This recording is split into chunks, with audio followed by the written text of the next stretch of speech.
No surprise?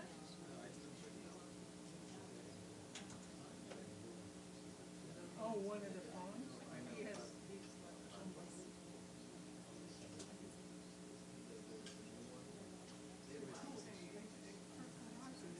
Back with, Yeah, he's back. He's here. and that the new issue's coming.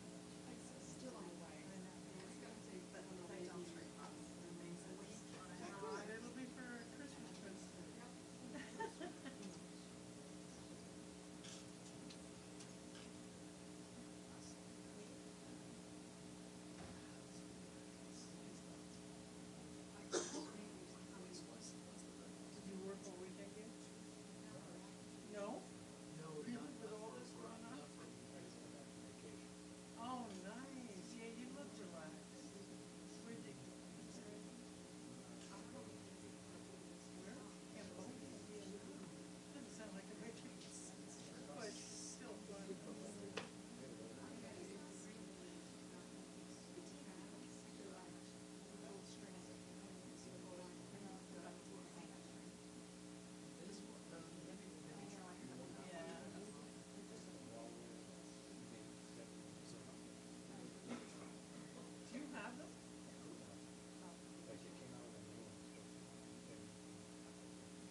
See, there's a little mauve coordination here.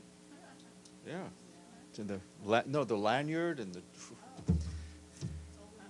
Yeah, you. Edie, welcome back. Did you go to the? All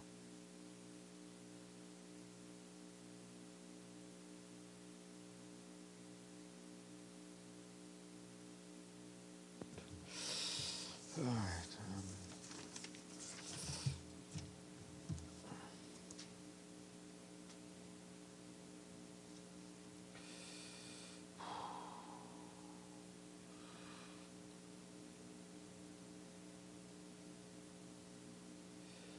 Betul, welcome. Lam. All right, good afternoon. Before we head to Syria, I'm going to stay in this hemisphere, and I have a statement from the Secretary General on Haiti. The Secretary General strongly condemns the continued gang violence and the loss of life in Haiti, where an armed gang is reported to have killed at least 184 people, including 127 elderly men and women between the 6th and the 8th of December in the Wharf Jérémie neighborhood in Cité Soleil in the capital Port-au-Prince. The Secretary General expresses his deepest sympathy and condolences to the families of the victims of this horrific act. The Secretary General calls on the Haitian authorities to conduct a thorough investigation and ensure that perpetrators to these and all other human rights abuses and violations are brought to justice. The Secretary General reiterates once again his pressing call to member states to provide the multinational security support mission the financial and the logistical support required to successfully assist the Haitian National Police in addressing gang violence. He also calls on all Haitian stakeholders to accelerate progress in the political transition. And just staying in the Western Hemisphere on Venezuela, I just want to say that the Secretary General is aware of reports of raids by Venezuelan security personnel on buildings around the Argentine embassy in Caracas. The Secretary General recalls the principle of inviolability of diplomatic and consular premises. This principle must be respected in all cases in accordance with international law.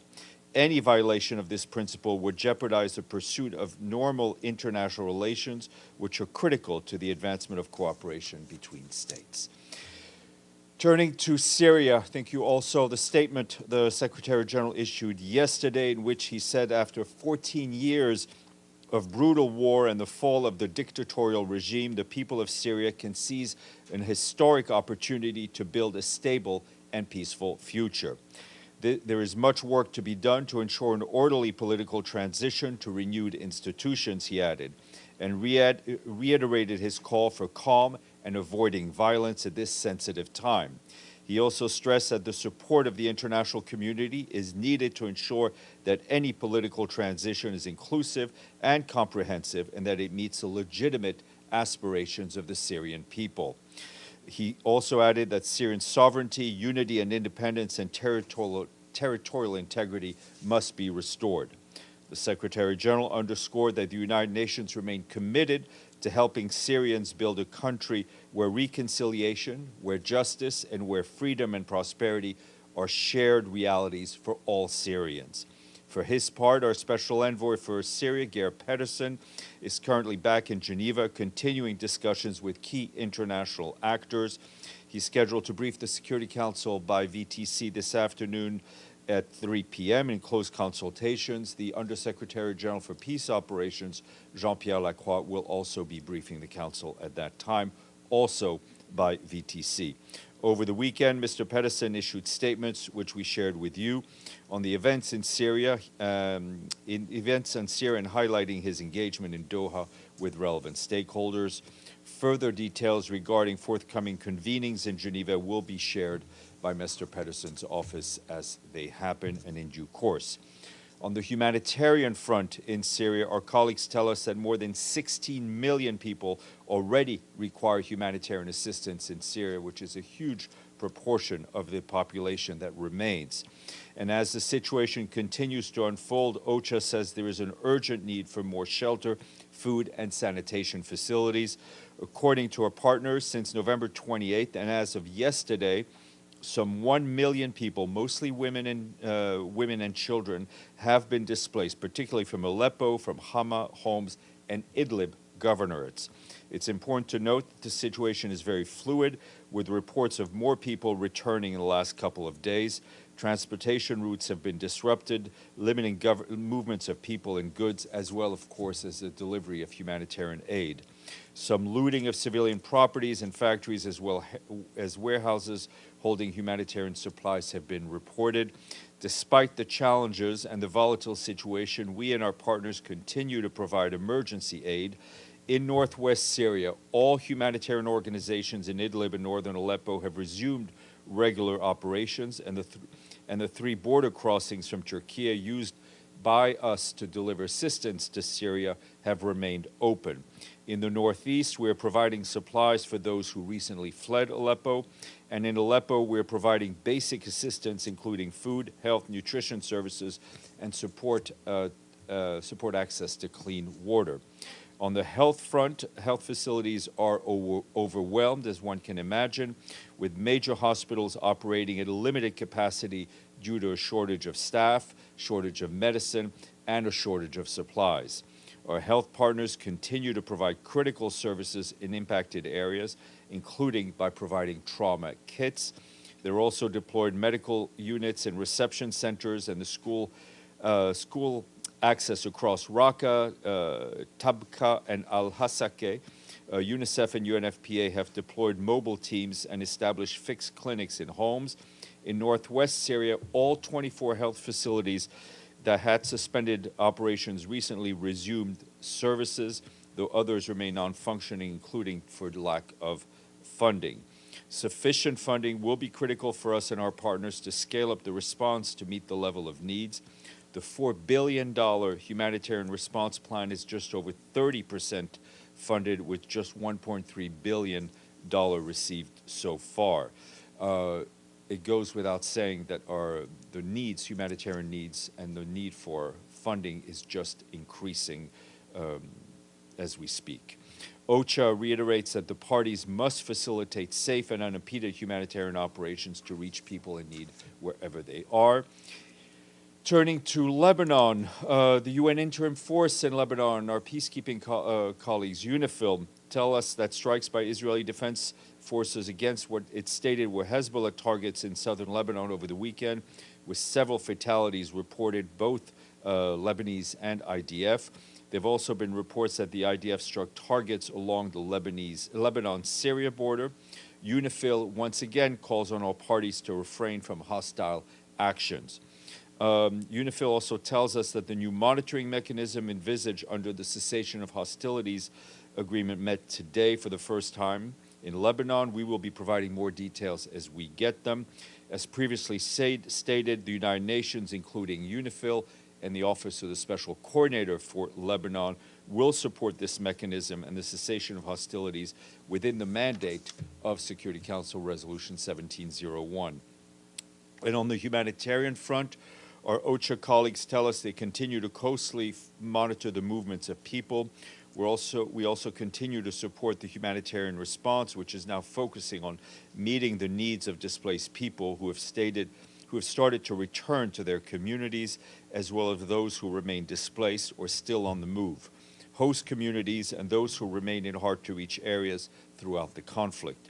The World Health Organization says that while the cessation of hostilities provides a much-needed respite, health needs in the country remain overwhelming.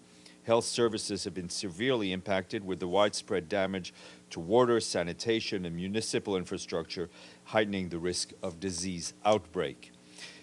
Turning to Gaza, our colleagues with the Office of the Coordination of Humanitarian Affairs inform us that in North Gaza Governorate, Israeli strikes and shelling have been reported in Beit Lahiya and Jabalia in recent days. The World Health Organization says that 33 people were reportedly killed just outside Kamal Adwan Hospital on Friday amid intense bombardment and hostilities nearby. You may remember the last week we reported the arrival of an emergency medical team at that hospital. That's the first such arrival in 60 days. Dr. Tedros, the Director General of WHO, confirmed that the deployed team had had to leave for safety as panic spread, with displaced people, caregivers, and many injured patients fleeing the hospital, which is one of the last lifelines for the people in northern Gaza. Vaccination coverage has now plummeted, leaving children vulnerable to preventable diseases, while thousands of individuals with life-changing trauma injuries urgently require reconstructive surgery. WHO and its partners continue to support the health response and the rehabilitation and reopening of hospitals. And for its part, UNICEF continues to address the needs of children and fatalities impacted by the ongoing crisis, including preventing family separation and reuniting identified unaccompanied children with their families. And WHO is also calling for urgent protection of healthcare facilities. Just to, I apologize, I got some pages. That last bit about UNICEF and vaccination was in fact about Lebanon due to the water issue. It's my bad. We'll correct it in the transcript.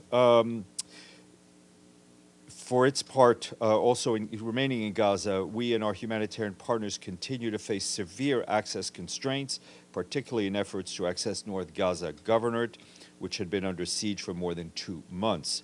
The Israeli authorities denied our request to carry out 3 humanitarian missions to the north today, and we were hoping to bring food and water back to Jabalia, to Beit Hanun and Beit Laia, where civilians are in desperate need of support. In the south, OCHA says that more than 80,000 human beings have returned to the Man and Bani Suhaila neighborhoods east of Khan Yunis over the past 7 months.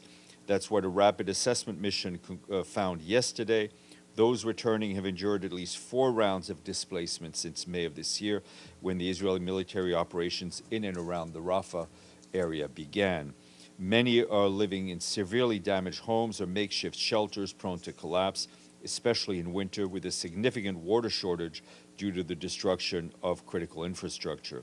We and our humanitarian partners are mobilizing humanitarian assistance for people in these areas, despite critical supply shortages.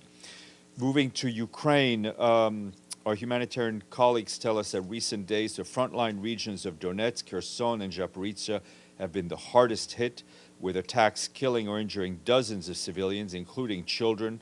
That's what local authorities are telling us.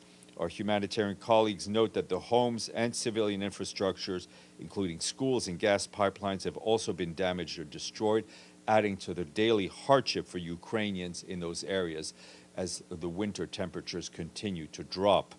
Aid workers are providing hot meals, drinks, and psychosocial support, as well as shelter kits and supplies to fix and repair homes. Humanitarian workers in Ukraine are increasingly concerned about disruptions to water and heating services in Donetsk and Kharkiv and in the Sunni areas. Repairs and winter support are urgently needed to help vulnerable populations this winter. Back here in the Security Council, Bintou Keita, the head of the UN peacekeeping mission for the Democratic Republic of Congo, briefed council members. She commended recent progress made in the Luanda process. She also welcomed the forthcoming summit organized by Angola on 15 December with the heads of states of the DRC and Rwanda. She told council members that this will be an opportunity to mark progress accomplished by the stabilization of Congo's east. However, Ms. Keita added that months since her last presentation to the council, members were marked by political tension around calls to revise the constitution and the continued escalating insecurity in North Kivu area. And as the council prepares to determine the peacekeeping mission's new mandate, Ms. Keita reiterated her commitment to a gradual and responsible disengagement of the mission. She said she and the DRC government and the peacekeeping mission are working jointly on a disengagement approach tailored to territorial security dynamics and civilian needs for protection. Her remarks were shared with you. I want to flag that tomorrow our humanitarian colleagues are organizing an event at 10 a.m., which is the annual high-level pledging conference for the Central Emergency Response Fund. That will take place. The pledging conference, which aims to raise funds for SURF next year, will feature a message from the Secretary General, as well as Undersecretary General for Humanitarian Affairs, Tom Fletcher, who will deliver remarks and host the event. So far this year, SURF has allocated more than $550 million to support millions of people who need rapid life-saving assistance in 42 countries around the world. As conflict and climate shocks drive humanitarian needs around the world, it's critical that the international community scale up funding to ensure that SURF can continue to support the most vulnerable. In short answer, give cash, give money, and give a lot of it. The event will be live streamed.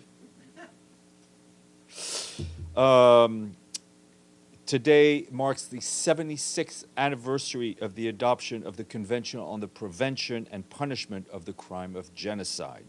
In his message, the Secretary General says this convention was adopted in the wake of the unimaginable horrors of the Holocaust.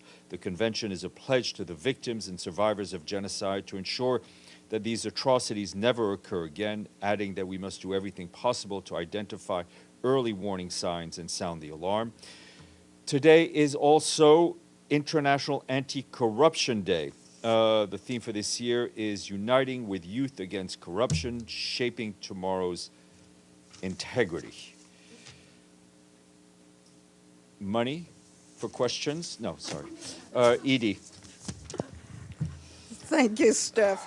A couple of questions on Syria. First, can we get an update on what's happening with UNDOF in the area that it's responsible for, given that the old Syrian government is not in power anymore?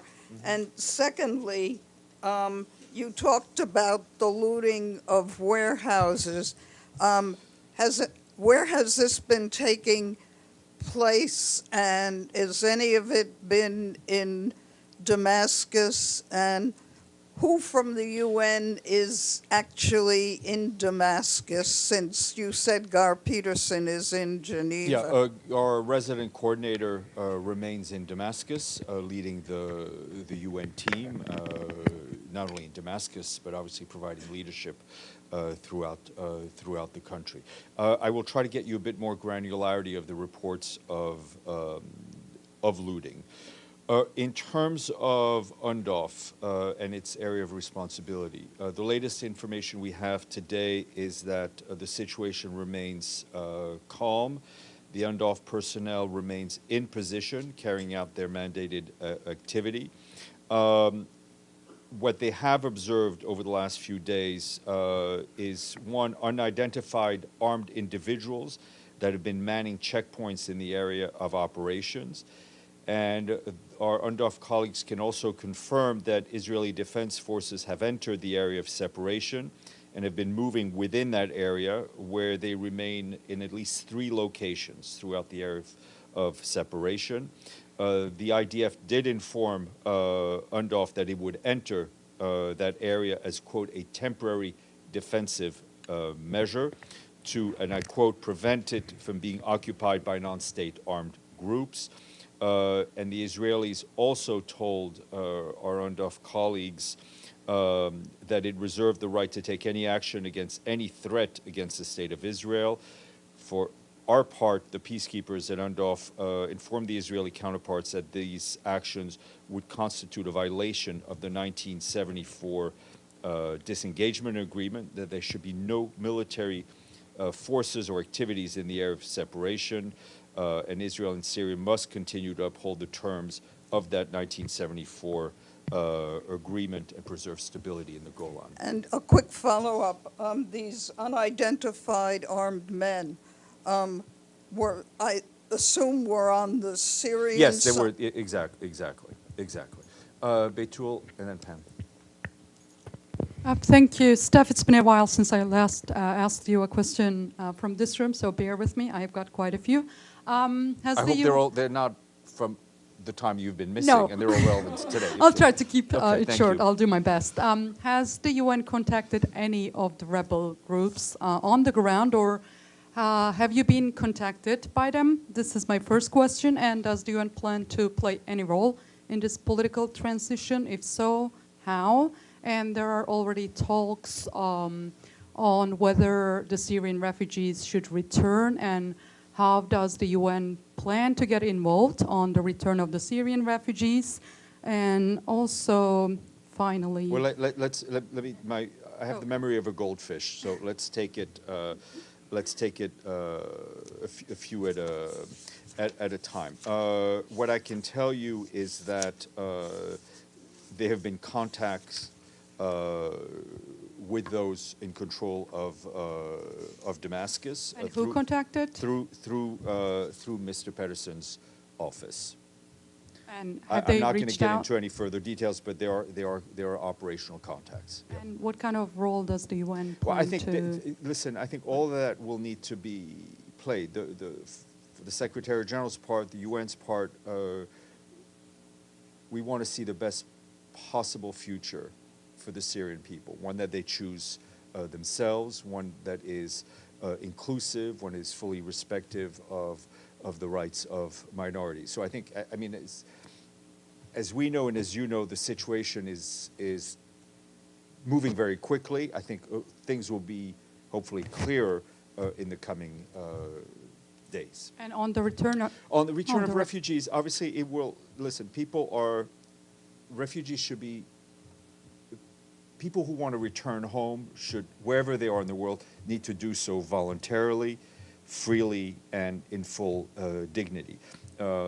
We have been present in Syria for a long time, and whether it's our UNHCR colleagues, our IOM colleagues, or other we will assist the Syrian people as they wish to return home in whatever way we can. one final, if I may, does the UN have any estimates about how much is it going to cost to rebuild the war-torn country? Any numbers? Not at this time. Pam. Thank you, Steph. A little variation on those series of questions. David Miliband this morning said, it remains to be seen whether the new reality will allow Syrians to start rebuilding their lives or whether an even graver crisis lies ahead. You said it's moving fast, but what is this, SG, what is your assessment of who's in charge? Look, I think we are at an inflection point, right?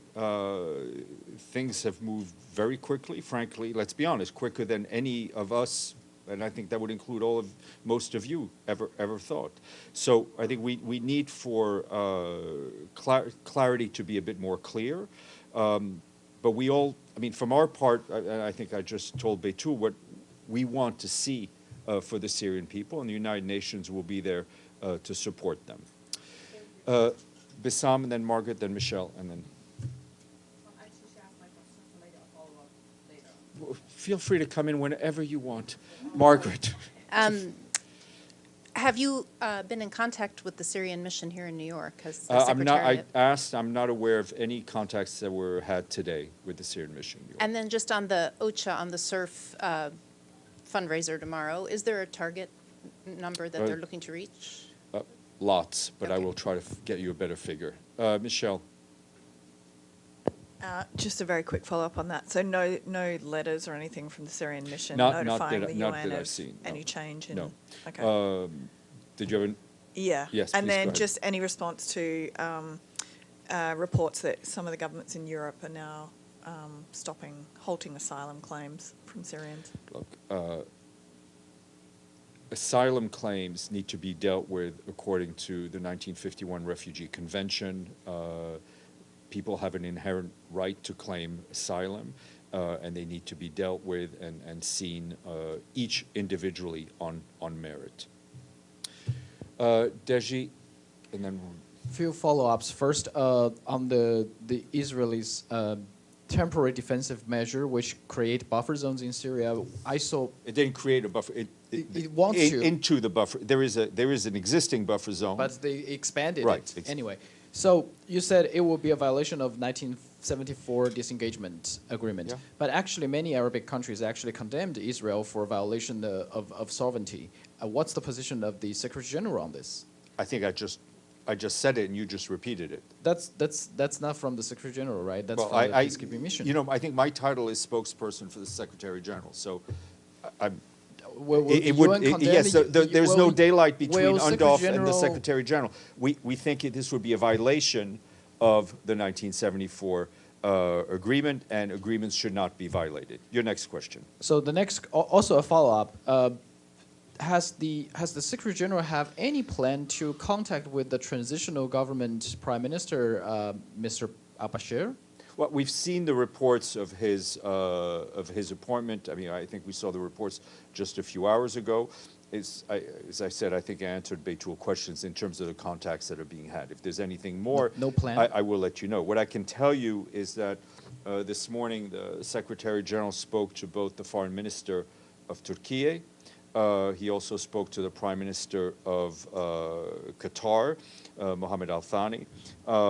They had, I mean, two separate phone calls, right? But basically, with both those phone calls, Secretary General had conversations about the future of Syria, with the common objective of rebuilding Syria's institutions that are inclusive, that protect the rights of minorities, and the progressive restoration of Syria's territorial integrity.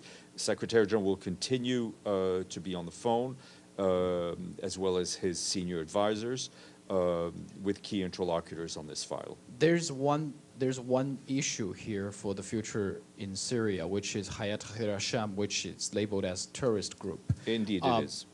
Do you, I mean, personally, I didn't see how this would play out, but from the Secretary General's point of view, how would this thing be solved? Would they be like delisted as terrorist group from Security Council, or what kind of criteria? I understand where you're getting at.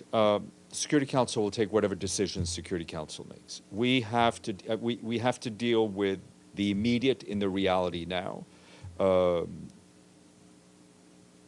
As in other places, we have contacts with de facto authorities for operational reasons within our mandate, right? That's permissible and acceptable, and is critical to us being able to fulfill the mandates that member states and even sometimes the Security Council themselves have given us.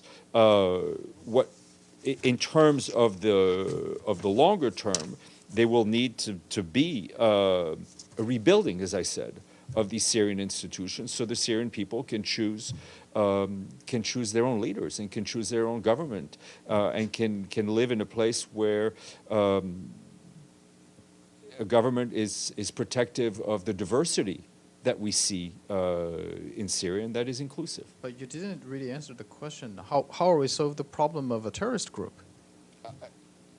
I think I've answered the question to the best of my ability. The listing, the delisting, that's up to Security Council members. I think we're all eager to know what the future holds, but I think we have to take things one day at a time while keeping certain objectives, as I've just laid them out, as our goals. Jessica, then Frank, and then I'll come back. But your microphone, please, if you wish to speak. I had the same question about the reclassification of HTS, but you've answered that at length now. Another question, just do you have any figures on the number of refugees returning to Syria? Any idea of how many are going from Lebanon, how many from Turkey? Any sort of gauge of that situation? What I can tell you is that our UNHCR colleagues told us today that they're monitoring developments, they're engaging with refugee communities, and they're there. UNHCR is there to help support states and people who wish to organize voluntary returns. In terms of numbers, we don't have any yet. I think part of the reason is that, especially the situation at the Syrian-Lebanese border may be somewhat confusing, and in terms of we need to have people there to count as they come in. So I think those kinds of numbers should come up in the next few days. Frank. Yeah, I wanted to get back to one of the earlier questions on the Syrian mission. What is it that the UN needs to receive from... Sorry, put it a little louder. Yeah, what is it that the UN needs to receive from the Syrian mission to recognize a new government? I guess recognition of it as a nation still is maintained, but as a new government, what do you need to get from the mission? Well, listen, it's a bit of the the hypothetical. I mean, Syria, regardless of what changes were made, Syria remains obviously a member state of this organization.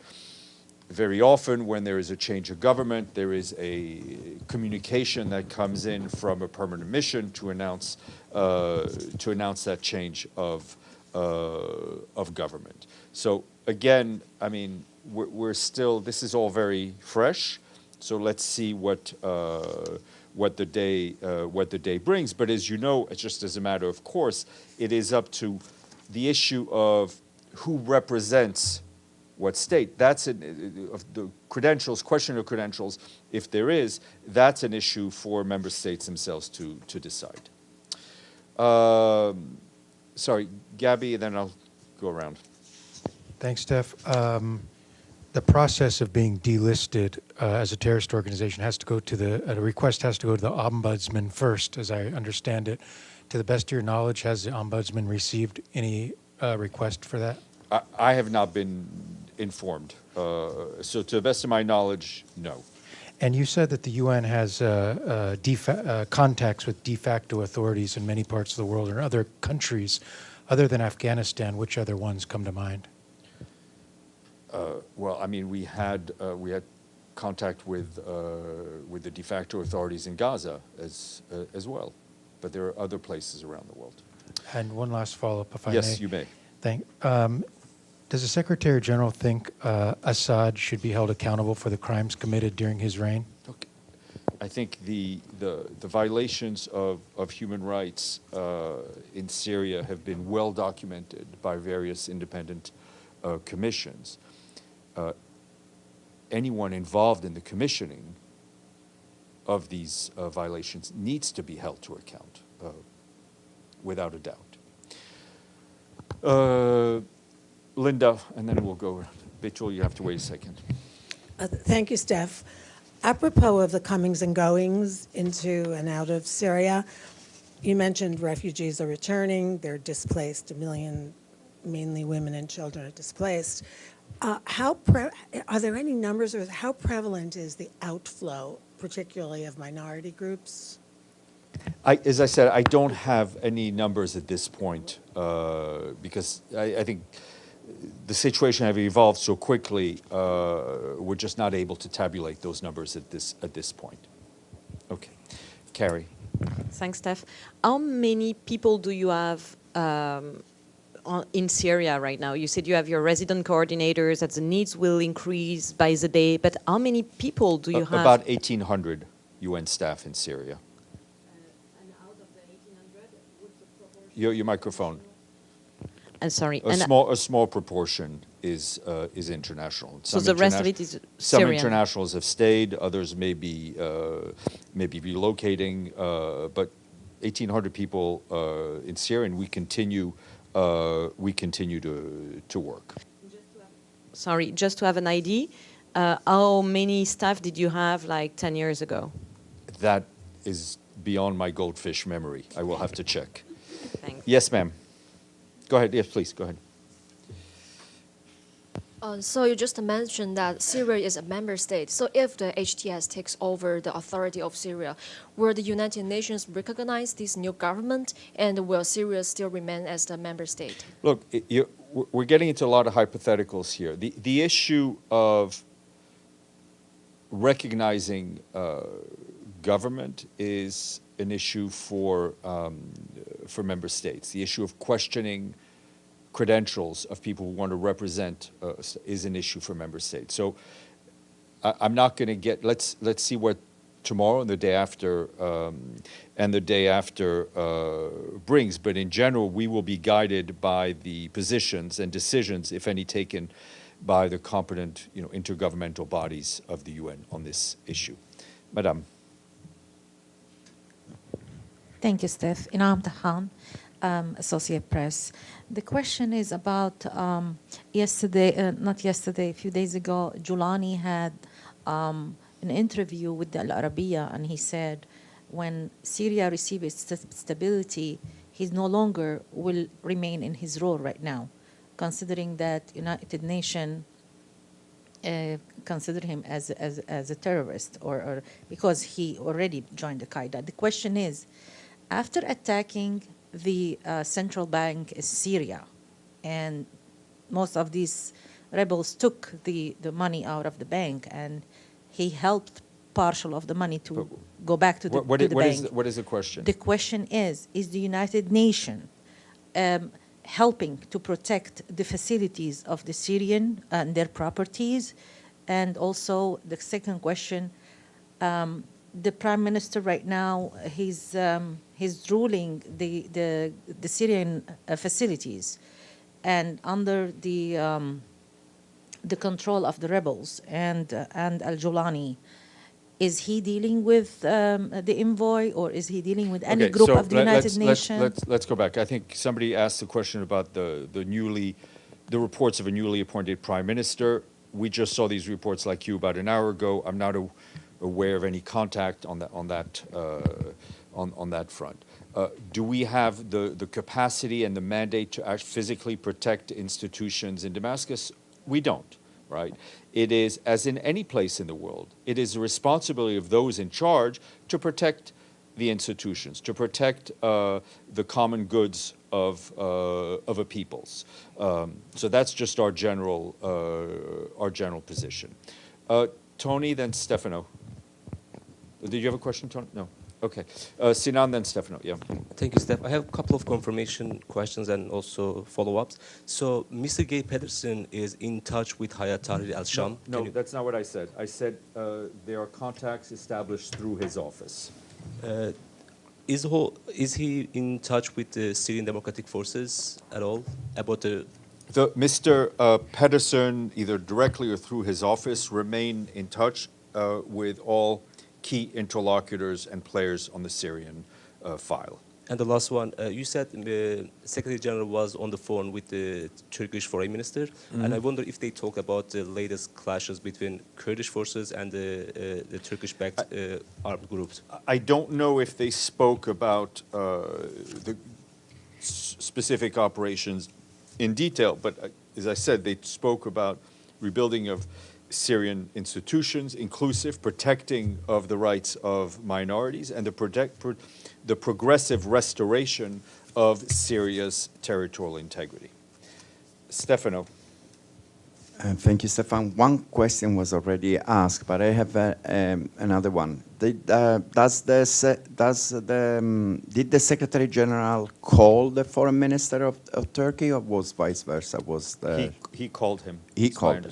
Yeah. So it looks like that he has been calling the Turkish government frequently on this crisis. Of Twice. Course, yes.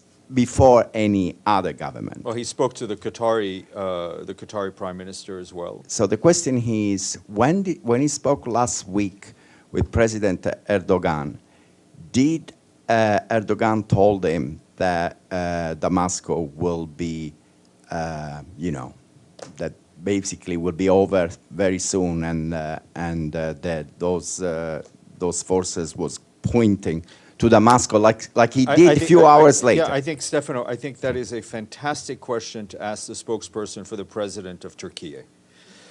Okay, I'm going to go to the screen because I think our friend Mike has been waiting. Mike? Sir, good Monday to you. I'm sorry if I missed it while you were discussing UNDOF. There was an Israeli claim over the weekend that Israeli forces teamed with UNDOF forces to repel a rebel attack. Can you speak to the veracity of that claim? Look, what I can tell you is that there was an attack on December 7th where armed individuals climbed the wall of a UN position near Hadar. It's position 10A, for those of you who have a map. Following an exchange of fire with UN peacekeepers who were protecting the position, the base was partially looted. There were no casualties.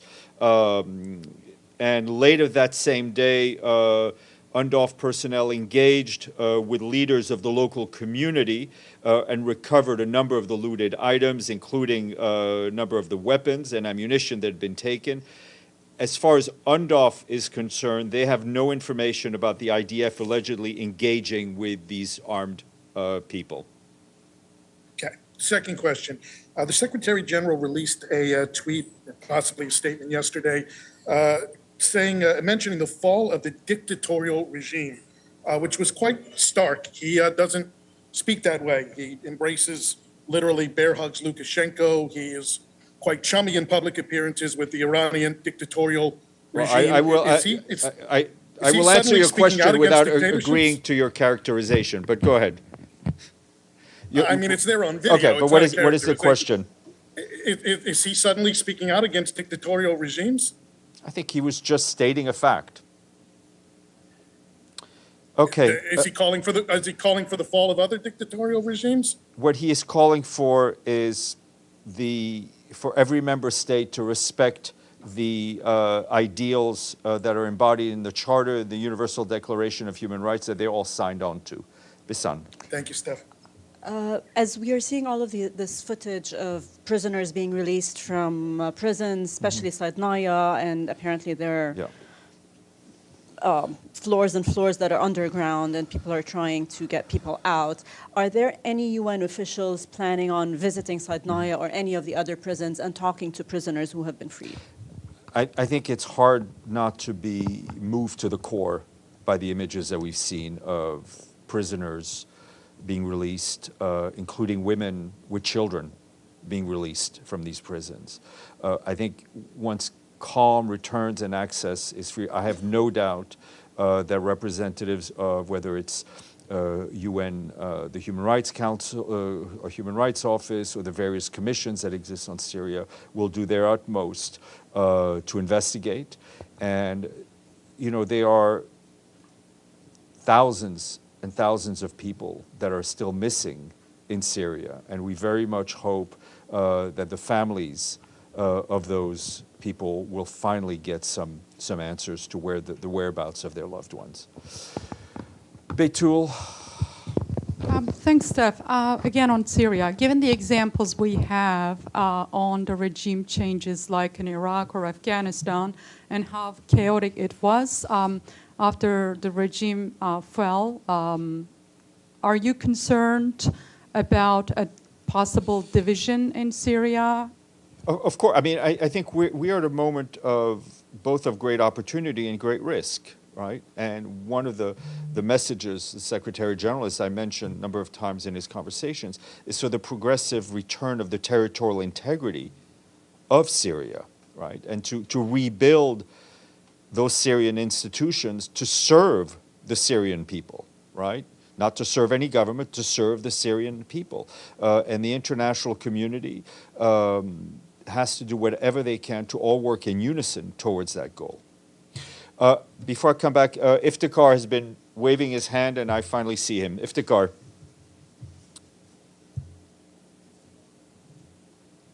Thank you, Steph. All questions on Syria has been asked, but one point, does the UN have information about large number of foreign nationals working in Syria and their safety? Well, I don't have any particular information, but I can tell you that those who are in charge in Damascus and other parts in the country have a responsibility to ensure that everyone is kept safe, not only Syrians, but foreigners who wish to leave. Edie, and then I'll go back. Thank you, Steph. A couple of follow-ups. First, does Mr. Peterson have any plans to travel to Damascus? I don't know as of yet. I think we may get a bit more information from Mr. Peterson tomorrow. Is there any chance of getting a better readout of the Secretary General's calls with the Turkish foreign minister? Are you saying my readout was subpar? Yes, because it didn't say what the response, give any indication of whether this was a beginning. Is he planning to contact other leaders? Yes, he will be. I mean, I can expect the Secretary General to be on the phone with others in the coming days. On these same issues of on Syria, yeah. I mean, yeah, but I mean on the issues of representation. Yeah. Okay, and a follow-up on Gaza. Has any food gotten into northern Gaza anytime recently? Not to the best of my memory, but I will check for you. Yes, please. Hi, Steph. For those who been released, is the UN having a legit list of the names of all these people that been released? Remember, like most of these prisoners, they've been in prison for years, and none of their families are in the same place. How these people can get together using a legit site so they can reach each other? We do not have a list because I think as you saw, the prison doors were open in a rather chaotic way, and I think it's wonderful that these people who'd been held as prisoners, often in a manner that defies vocabulary in terms of the horror, were able to be free. Again, I think as we progress, we will be there to assist in whatever way we can to reunite families, but things are going to take a little bit of time. Sorry? Is there an organization on the ground? Well, I mean, first of all, helping? in terms of family reunification, the ICRC is usually the one who does it, but we will help in whatever way we can. Thank you all. Hasta mañana.